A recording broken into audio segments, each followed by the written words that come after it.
एक गांव में रोहन नाम का एक लड़का अपने माता पिता के साथ रहता था। रोहन बहुत ही शांत स्वभाव का था और अपना अधिकांश समय घर पर बिताता था। उसे अपनी गाय से बेहद लगाव था और वो उसकी देखभाल बड़े प्यार से करता था। रोहन, कब तक घर पे बैठे रहोगे? तुम्हारे सारे दोस्त काम करने लगे हैं।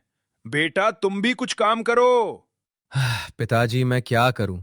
मुझे तो अपनी गाय की देखभाल करना अच्छा लगता है, और तो मैंने कुछ सोचा नहीं है अभी तक। गाय की देखभाल ठीक है, लेकिन तुम्हें कुछ कमाना भी चाहिए। अगर बाहर नहीं जाना चाहते तो मेरी दुकान पर ही हाथ बटा दो।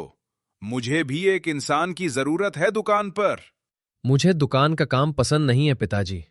एक दिन तुम्हें जिम्मेदारी समझनी ही पड़ेगी। मैंने कितनी बार ये गाय बेचने की कोशिश की है, लेकिन हर बार तुम मुझे रोक लेते हो। रोहन, पास के गांव में जमींदार को काम करने के लिए लोगों की जरूरत है। तुम वहां काम क्यों नहीं करते? क्या सच में? ठीक है, मैं कोशिश करता हूं। देखो, एक ना एक दिन तो तुम्हें जाना ही है, तो तुम ज्यादा समय ना गवाओ। ठीक है भाई, मैं घर पे बात करता हूं। रोहन अगले ही दिन जमींदार के यहाँ काम के लिए निकल जाता है। क्या तुम ही रोहन हो? जी सेठ जी, मुझे राजेश ने बताया है आपके बारे में। क्या तुम मेहनत से काम करोगे? मेरा समय तो बर्बाद नहीं करोगे ना? नहीं सेठ जी, मैं पूरी मेहनत से काम करूंगा। आप मुझ पे भरोसा कीजिए। ठीक है, तुम आज से ही काम शुरू कर दो। जी सेठ जी। रोहन मन लगाकर जमींदार के यहाँ काम करता। जमींदार भी रोहन से बहुत खुश था। फिर एक दिन जमींदार रोहन को गाय के लिए पूछता है। रोहन, मुझे एक अच्छी दूध देने वाली गाय चाहिए। रोहन मन में सोचता है कि अगर मैं अपनी ही गाय मालिक को बेच दूं तो मैं उसके साथ रह के उसकी देखभाल भी कर पाऊंगा और बदले में मुझे पैसे भी मिलेंगे। मालिक, मेरे पास एक बहुत अच्छी गाय है। अगर आप चाहे तो उसे खरीद सकते हैं। ठीक है, मैं उसे खरीद लेता हूँ। रोहन अगले ही दिन अपनी गाय गांव से ले आता है। रोहन बहुत ही खुश हो जाता है। अब वो अपना ज्यादातर वक्त गाय के साथ ही बीताता। रोहन, तुम अपना काम छोड़कर हर समय गाय के पास ही क्यों रहते हो? पहले तुम इतने अच्छे से सारा काम संभालते थे। अब तो जैसे तुम्हारा मन ही नहीं है खेतों में जाने का। मालिक, मुझे उसकी चिंता रहती है, इसलिए मैं इसके साथ ही रहता हूं ज्यादा टाइम। लेकिन तुम अपने काम पर ध्यान नहीं दे रहे हो। ऐसे तो मेरे बाकी सब काम करने वाले आदमी भी ऐसे ही टाइम पास करना शुरू कर देंगे। अब मैं तुम्हें यहां काम पर नहीं रख सकता। नहीं मालिक, आप इतनी छोटी सी बात के लिए मुझे नहीं निकाल सकते। मैं आज से दोबारा मन लगा के काम करूंगा। नहीं, अब शायद तुमसे पहले जैसा काम ना किया जाए। बेहतर होगा तुम यहां से चले जाओ। जैसी आपकी इच्छा मालिक। रोहन बड़े ही दुखी मन से घर लौट आता है। कुछ दिनों बाद वो जमींदार के यहाँ अपना कुछ सामान लेने जाता है। बेटा रोहन, कहाँ जा रहे हो? पिताजी, मेरा कुछ सामान जमींदार के यहाँ रह गया था, बस वही लेने जा रहा हूं। अच्छा, ठीक है, ध्यान से जाना। वहां पहुंचते ही जमींदार रोहन को बोलता है कि रोहन, तुमने मुझे बीमार गाय बेची है। ये ना दूध देती है और ना ही ठीक से खाना खाती है। तुमने धोखा किया है मेरे साथ। ऐसा कैसे हो सकता है? मेरी गाय तो बिल्कुल स्वस्थ थी। जब तक मैं यहां था तब तक तो उसने खाना भी खाया और दूध भी अच्छे से दिया था।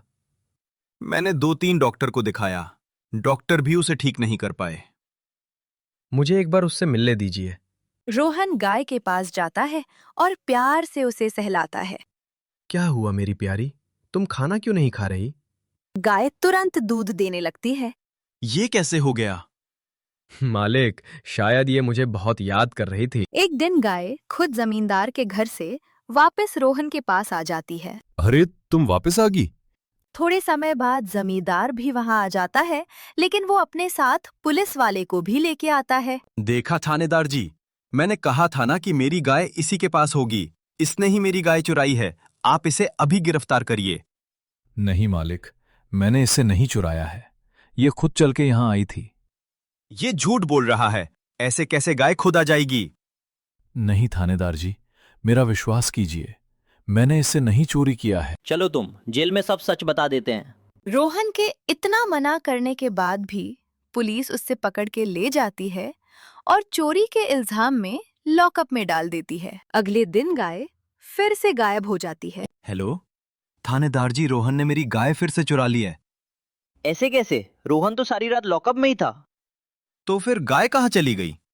रुको, मैं थोड़ी देर में फोन करता हूँ। ठीक है थानेदार जी।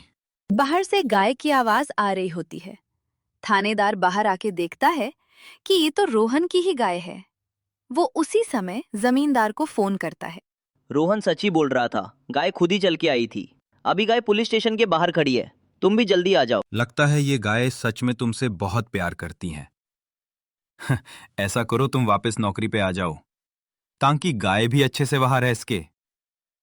मालिक नहीं, मैंने सोचा है कि मैं अब यही रह के काम करूंगा और गाय को मैं आपसे वापस खरीद लूंगा। ठीक है, जैसी तुम्हारी मर्जी। और देखो, पैसे देने की जल्दी मत करना। जब तुम्हारे पास पैसा हो तब वापस कर देना।